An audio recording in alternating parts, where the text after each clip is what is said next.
تو آج جو جوان ہے وہ اپنے آپ کو سمجھیں کہ تم معمولی نہیں ہو، تمہارا بچپن گزرا، لڑکپن گزرا، اب عین شباب میں ہو، تو فرمایا یہ جوانی اللہ کی نعمت ہے، اس کی قدر کر لیں۔ سبحان اللہ۔ کہ آج آپ لمبے قیام کر سکتے ہیں، آج سجدے کر سکتے ہیں، آج محنت کے بعد تم رب کو راضی کر سکتے ہو، آج زیادہ دیر بیٹھ کر تلاوت کر سکتے ہو، زیادہ دیر بیٹھ کر درود پاک پڑھ سکتے ہو، زیادہ دیر بیٹھ کر بزم سجا سکتے ہو، سارا دن محنت مزدوری طاقت جوانی نا، تو فرمایا جوانی اللہ کی نعمت ہے، اس کی قدر کریں بڑھاپے سے پہلے، کہ جب کل وہ جوانی ڈھل جائے گی پھر آنکھوں میں وہ نور نہیں ہوگا، پھر خواہش ہوگی تلاوت کروں نظر کمزور ہوگی، خواہش ہوگی مسجد میں چل کے جاؤں ٹانگیں انکار کر رہی ہوں گی کہ نہیں یار نہیں چل کے جا سکتے، تمہارے اندر وہ پاور نہیں رہے گی۔ تو فرمایا جوانی اللہ کی نعمت ہے، اس کی قدر کر لیں بڑھاپے سے پہلے، اگر نہ جائیں جا کر پوچھیں جو آج بوڑھے ہیں جو چلنے سے کیسے، وہ بتائیں گے یار جوانی بڑی چیز تھی لیکن جب گزر گئی تو پھر لوٹ کر نہیں آتی۔ فرمایا جوانی اللہ کی نعمت ہے، اس کی قدر کریں بڑھاپے سے پہلے۔ دوسری بات ارشاد فرمائی یہ صحت بھی اللہ کی نعمت ہے۔ ہمارے ذہن میں ایک ہی بات آتی ہے اور ہے وہ دولت، یہ بھی اللہ کی نعمت ہے، اللہ کرے یہ رزق کے علاوہ نصیب ہو جائے۔ آمین۔ تو فرمایا صحت یہ اللہ کی نعمت ہے، اس کی قدر کریں بیماری سے پہلے۔ صحت اللہ کی نعمت، اس کی قدر کریں بیماری سے پہلے۔ یہ نہ ہو کہ آپ کو بیماری اتنا مغلوب کر لے تم چل بھی نہ سکو۔ جوانی ہو طاقت نہ ہو، جوانی ہو پاور نہ ہو۔ غالباً بہاولپور ایک گاؤں میں ہم گئے، وہاں دوست کہتے ہیں ایک گھر چل رہے ہیں وہاں دعا کرنی ہے، وہاں گئے دیکھا ایک جوان پڑا ہوا ہے، دن جوانی کی ہے، عالم شباب ہے، 20-25 سال عمر ہے، لیکن گرتا ہے حادثہ ہوتا ہے، سسٹم خراب ہو جاتا ہے، اپنا ہاتھ بھی نہیں اٹھا سکتا، اپنا ہاتھ اٹھا نہیں سکتا، گردن نہیں اٹھا سکتا۔ ہم ملے، انہوں نے بتایا یہ کھا نہیں سکتا، کوئی کھلائے تو کھاتا ہے، کوئی پلائے تو پیتا ہے، کوئی واش روم لے کر جائے تو جا سکتا ہے، وگرنہ یہ چل کے واش روم تک بھی نہیں جا سکتا۔ جوانی تو تھی، صحت نہیں تھی۔ تو اللہ کے نبی کتنے لاجواب ہیں، فرمایا صحت کو غنیمت سمجھو بیماری سے پہلے۔ جب یہ صحت چلی جائے گی نا پھر دن بڑے یاد آئیں گے، کاش کہ آج صحت ہوتی میں رب کریم کی بارگاہ میں سجدہ ریز ہوتا، آج صحت ہوتی میں چل کے محفل میں جاتا، آج صحت ہوتی میں بیٹھ کے ذکر کرتا، آج صحت ہوتی میں تلاوت کرتا، آج صحت ہوتی میں لوگوں کی مدد کرتا۔ تو فرمایا صحت اللہ کی نعمت ہے، اس کی قدر کریں بیماری سے پہلے۔ اچھا یہ بیماری بھی آتی ہے نا، پریشان نہیں ہونا چاہیے، یہ بیماریاں ہمارے گناہوں کو مٹانے کے لیے بھی آتی ہیں۔ سبحان اللہ۔ بڑی پیاری حدیث ہے کہ جب بندہ بیمار ہوتا ہے حکم تو اللہ کا ہوتا ہے، اس کی بھوک لے لی جاتی ہے، پیاس لے لی جاتی ہے، نیند لے لی جاتی ہے۔ مریض سے پوچھے وہ کہتا ہے یار نیند نہیں آتی، ساری رات کروٹ بدلتا ہوں، بھوک نہیں لگتی، دل نہیں چاہتا، پیاس نہیں لگتی، نیند لے لی جاتی ہے، بھوک لے لی جاتی ہے، پیاس لے لی جاتی ہے۔ اللہ فرماتا ہے ملائکہ کو اس کی گناہوں کی گٹھڑی بھی اٹھا لو۔ پیاس نہیں رہی، بھوک نہیں، نیند نہیں، تو گناہوں کی گٹھڑی جو اس کے اوپر ہوتی ہے، اللہ فرماتا ہے ملائکہ اس کی گناہوں کی گٹھڑی بھی لے لو۔ پھر جب اللہ کا کرم ہوتا ہے، صحت عطا کرتا ہے، اللہ کریم کا حکم ہوتا ہے اس کی پیاس لٹا دو۔ پھر وہی مریض ایسا کہتا ہے پیاس لگتی ہے، اللہ فرماتا ہے بھوک لٹا دو، اسے بھوک لگتی ہے، اللہ فرماتا ہے نیند لٹا دو، اسے نیند آنا شروع ہو جاتی ہے، سکون سے سوتا ہے۔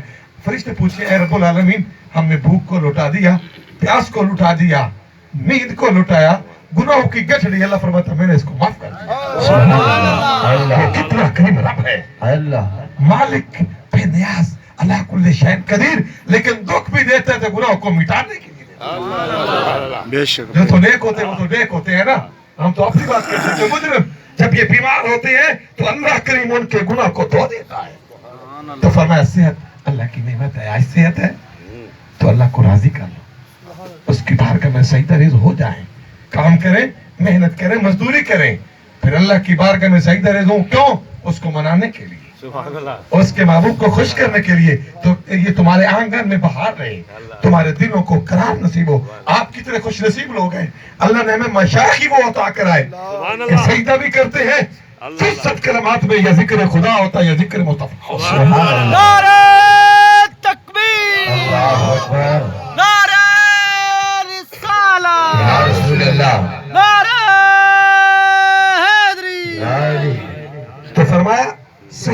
की नेमत। आज सेहत है, आप चल के यहाँ आए, सेहत न होती तो चल के ना आते, तो दुख आ भी जाते हैं, बीमारियां आ भी जाती हैं। तो अल्लाह के हबीब सल्लल्लाहु अलैहि वसल्लम का ये फरमान कि जब बंदा बीमार होता है, भूख फिर वापस लौटाई जाती है, प्यास लौटाई जाती है, तो मलाइका पूछते हैं, ए रब्बुल आलमीन गुनाहों को क्या करना है? अल्लाह फरमाता है मैंने बंदे के गुनाहों को माफ कर दिया। अच्छा, जो शख्स बीमार होता है और जब वो सेहतमंद था, वो तहज्जुद पढ़ा करता था, तिलावत किया करता था, जब बीमारी की वजह से वो तहज्जुद न पढ़ सके, तिलावत न कर सके, महफिल जिक्र में शरीक न हो सके, अल्लाह फरमाता है मलाइका उसकी नेकी लिख लो। सेहत होती तो ये सजदे करता था, सेहत होती तो तिलावत करता था, सेहत होती तो महफिल सजाया। सुभान अल्लाह। मैं सेहत मामूली ना समझना, ये अल्लाह की नेमत है, हमें इसकी कदर करो बीमारी से पहले। तीसरी चीज हज़रत उमर बिन मैमून बयान करते हैं कि आप सल्लल्लाहु अलैहि वसल्लम ने क्या फरमाया, ये रिज्क भी अल्लाह की नेमत है। रिज्क ये भी अल्लाह की नेमत है, इसकी कदर करें फकीरी से पहले। ये नहीं है रिज्क हो फिर अय्याशी करते रहे, माल को उड़ाते रहे, हाँ उसके राह पे खर्च करें, अल्लाह फरमाता मैं और देता हूँ। सुभान अल्लाह। उसके राह पे खर्च करें, अल्लाह करीम के राह पे खर्च करने से माल कम नहीं होता, रब और देता है। सुभान अल्लाह। चौथी चीज जो हदीस पाक का हिस्सा है, फरमाइए फुर्सत के लम्हात भी अल्लाह की नेमत है। फुर्सत की घड़ियां, कि आप वैसे यहाँ नहीं आए, कोई दुकान पे बैठा होगा, कोई मार्केट में होगा, कोई ऑफिस में होगा, आप लोग वो हैं, काम भी किया तो फिर भी अल्लाह ने फुर्सत के लम्हे दिए, जितनी देर बैठे हैं जिक्र खुदा भी है, जिक्र मुस्तफा भी है। सुभान अल्लाह। अल्लाह अल्लाह नाल दम दे, करदा रहो वेला ना बो, अल्लाह अल्लाह अल्लाह नाल दम दे, करदा रहो वेला ना बो, नाल जिक्र खाली पांडा, भरदा रहो वेला ना बो। सुभान अल्लाह। जे तू खेडे इश्क बाजी, जुए बाजा वांगू खेड, हारते पई हार आवे, हरदा रहो वेला ना बो, पर अल्लाह अल्लाह नाल दम दे, करदा रहो वेला ना बो। और गिला गोई ऐब जोई तू पराई करनी, कितना प्यारा सबक दिया कि लोगों के गिले छोड़, शिकवे छोड़, अपना भी मान देख तू कैसा है। गिला गोई ऐब जोई तू पराई करनी, तू सफाई अपने दिल दी, करदा रहो वेला ना बो। सुभान अल्लाह अल्लाह नाल दम दे, करदा रहो वेला ना बो। तो फरमाया फुर्सत के लम्हात, अफहसिबतुम अन्नमा खलकनाकुम अबसा, अल्लाह कुरान में फरमाता है क्या गुमान करते हो, क्या ख्याल करते हो, क्या सोचते हो कि रब्बे करीम ने तुम्हें फजूल पैदा किया? पैदा करने का कोई मकसद नहीं था, कोई ख्वाहिश नहीं थी, वैसे ही बनाया कि बस दुनिया में जाएं, खाते रहें, पीते रहें, सो जाएं? नहीं, तो ये काम तो जानवर भी करते, तुम तो इंसान हो, तुम तो अशरफुल मखलूकात हो, तुम्हारा तो मकाम बड़ा है, कद काठ बड़ा है, कभी सोचा? ये जानवरों को देखते नहीं है, ये गाय भैंस शेर जंगल का बादशाह है, जब खाता है तो सर झुका देता है, पानी पीता है तो सर झुका देता है, पर ऐ इंसान तेरी अजमत पे कुर्बान, खाने के लिए रब्बे करीम तेरा सर झुकने नहीं देता, पीने के लिए तेरा रब्बे करीम तेरा सर झुकने नहीं देता। हाँ ये सर झुके तो मनाने के लिए, ये सर झुके तो रब को राज़ी करने। तो फरमाया फुर्सत के लम्हात ये भी अल्लाह की नेमत है, इनकी कदर करें मसरूफियत से पहले। हो सकता है कल इतने फंस जाओ लड़ाइयों में, झगड़ों में, जेल की ज़ीनत हो सकता है इतने बिजी हो जाओ, टाइम भी ना हो, औलाद है, महंगाई है कि यार नमाज पढ़े या काम करें। तो फरमाया फुर्सत के लम्हात अल्लाह की नेमत है, इनकी कदर कर लें मसरूफियत से पहले। लोग बैठे रहते हैं, गप्पे हांगते रहते हैं, बाजार में बैठे रहते हैं, दुकानों पे बैठते हैं, अज़ानें सुनते हैं, फारिग भी होते हैं, लेकिन रब्बे करीम ने अपने घर में आने नहीं देता। अल्लाह जो जाते हैं वो तो नाश करें कि मालिक तेरा एहसान है।